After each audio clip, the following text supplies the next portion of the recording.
Well, hi guys, a little over a year ago I made a video about my K-pop red flags, and now, since it's been quite a while, I felt like making a part 2 because I have more red flags I wanted to talk about. If you do one of these things that I consider red flags, please don't get offended. It's just my opinion and I'm not saying you're an awful person just because of it. But anyways, enough with the talking, let's start now.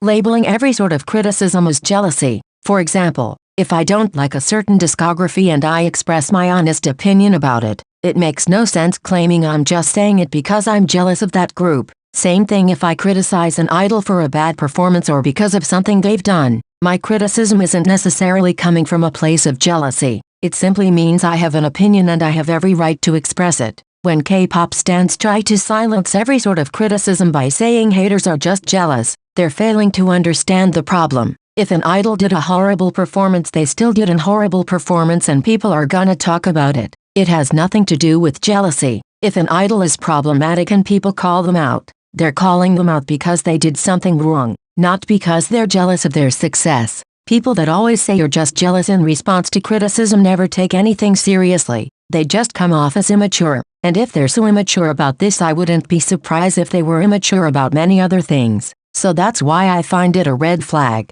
Using the word pick-me, not much to say on this one because it's already obvious these people don't know what a pick-me is. It's 2023 and people are still misusing this term. It's ridiculous. This is an instant red flag and it just says a lot about people. Some stans really need to understand that just because they dislike an idol it doesn't mean that idol is a pick-me and has done anything wrong. You all should realize that maybe it's a you problem. It's you who have a problem with an idol. It's not the idol being at fault and deserving to be labeled as something they're not. I instantly get bad vibes from whoever calls an idol pick-me and I will try my hardest to avoid them. It's an instant red flag. Misusing words like misogyny, racism and fat phobia. K-pop stans love to throw these words around just to seem woke and that's pretty ridiculous. For example, if someone dislikes an idol because of something they've done, and that idol just so happens to be a bit overweight, I guarantee some K-pop stan will go like, "You're just hating on them because of their body, you're so fat phobic," when in reality weight had nothing to do with the fact someone might have started disliking that particular idol. Same thing goes for misogyny. If someone doesn't vibe with a female idol for some reason, it doesn't mean they're misogynistic. There can be millions of reasons other than gender as to why someone can dislike a person, and as much as a lot of the hatred against female idols comes from misogyny, it makes no sense throwing that word around all the time. Especially considering misogyny is a very serious issue. Another serious issue is racism, but K-pop stans love to throw this word around so much they're making it lose its meaning. For example, just recently Wonyoung was caught off guard by a fan approaching her and touching her without her knowing. She reacted just like any normal person would in that circumstance and she visibly looked surprised. But just because the fan in question was Hispanic, people made the whole situation about racism, when in reality it had nothing to do with that at all. So what I'm trying to say is that stans have to stop using serious issues as parts of their fan wars because you're just ridiculing actual problems that need to be taken seriously instead of being thrown around like it was nothing. Basing your opinions on other people's opinions. You are more than capable of judging for yourself and deciding whether you like a song or not regardless of what others think. You're more than capable of forming your own opinion on a group regardless of what your friends or your fandom seems to think of them. So please stop basing your opinion on other people's opinions. It might not seem like it, but this is extremely concerning, because this type of mentality is exactly what leads to hate trains. A bunch of people have a negative opinion on a song or an idol and other stans just follow whatever they say instead of judging for themselves. This is pretty pathetic, not only as far as K-pop is concerned, but in life too. As human beings we value what other people think and I can understand it might be hard going against what everybody else seems to think, but K-pop is not that deep. Who fucking cares if you dislike a song everyone else loves? It's not that serious, so don't force yourself to change your opinions just because other people think differently.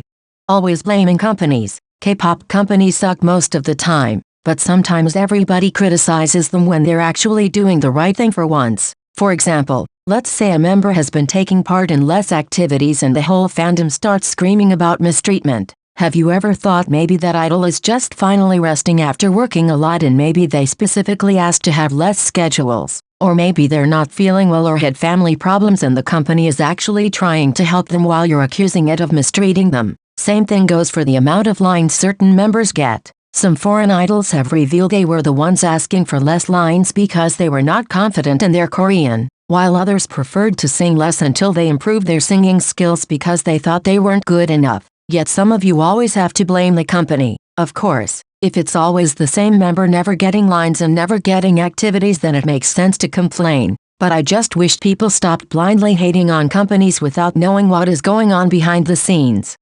Always defending companies. And speaking of companies, I feel like it's also bad if you always have to defend a company just because your faves are signed under them. Like I just said in the previous opinion, blindingly hating on companies is stupid as hell, but blindingly defending them is just as stupid. This is why I absolutely cannot stand company stans. They're such a red flag for me because they're often willing to throw their morals out the window to defend a company even when the company is clearly in the wrong. All because their favorite group is part of that company and God forbid they criticize something related to their faves. But just remember, your faves are not the company they're from. Artists and companies are two separate things. You can support your faves while also admitting the company is trash. Many K-pop stans do that, but somehow there's people out there that will literally go to war to defend a stupid fucking corporation just because it's home to their alts.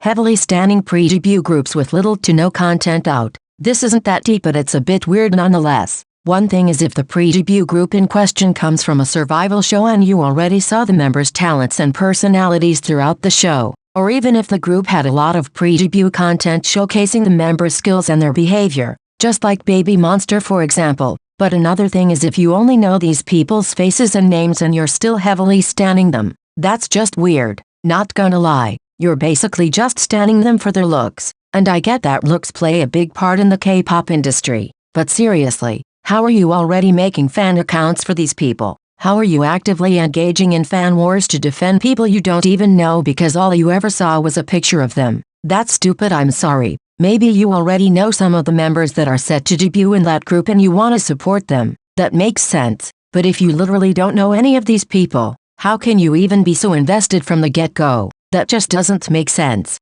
Always failing to understand how business works. It's not like we all have to be business experts, but I feel like certain K-pop stans really can't seem to understand basic things, and I feel like this is a red flag because it indicates they lack common sense. Some people always have to be so dramatic about everything, even when something is simply part of business. For example, if a company buys another company, you best believe K-pop stans will start talking about monopoly and how this company is trying to dominate the whole K-pop market by buying every single company, until there will be none of them left. I swear some of you sound so dramatic when it's literally just something normal in the world of business. Another example can be when a company invests more in those groups that bring in more money instead of investing as much in those that don't bring in enough. As much as it is sad, it's business, and logically, companies invest more in groups that are more profitable because they know they'll get more money from them than other artists. I feel like these are just basic things that everybody should be able to understand instead of being ridiculous about it.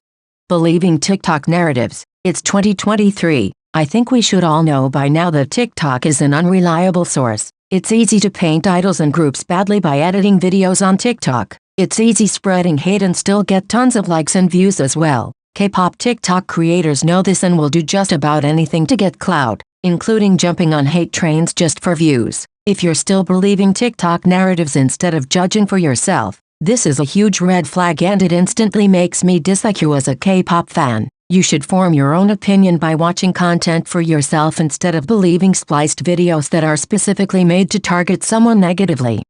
Token standing the underrated and mistreated member. First of all, most idols you'll call underrated and mistreated are neither underrated nor mistreated, and you'll just use these words without even knowing what they mean. But anyway, I feel like some people just tend to support that one member in a group that they think is victim of some kind of mistreatment, and they do it just because they want to feel good about themselves by supporting someone who needs it, or because they just want other people to think of them as good fans, almost like heroes and saviors. But this pisses me off because you all don't actually care about them, because otherwise you wouldn't have started standing them only when you found out they were underrated or mistreated. If you genuinely like them because of their personality and talents, You wouldn't always have to bring up the fact that they are mistreated. This reminds me of people that do something good not because it's the right thing, but only because they want other people to know they did something good and they want to receive praise. If you genuinely like these idols, you would stand them like a normal person instead of making everything about how underrated they are.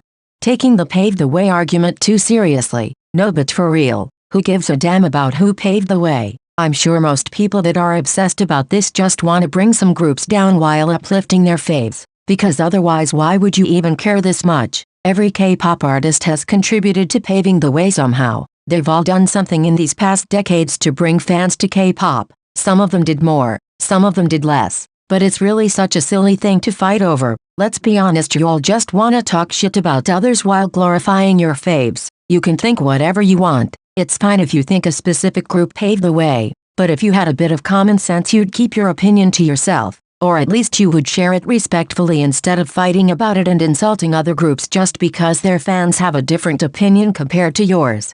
And this is it, guys. These were my instant red flags as far as K-pop is concerned. Like I said, don't get triggered if you do one of these things. I'm not here to judge you as a person. This was only my opinion. But anyway, share your red flags down in the comments if you want. Thanks for watching. See you in the next video. Bye.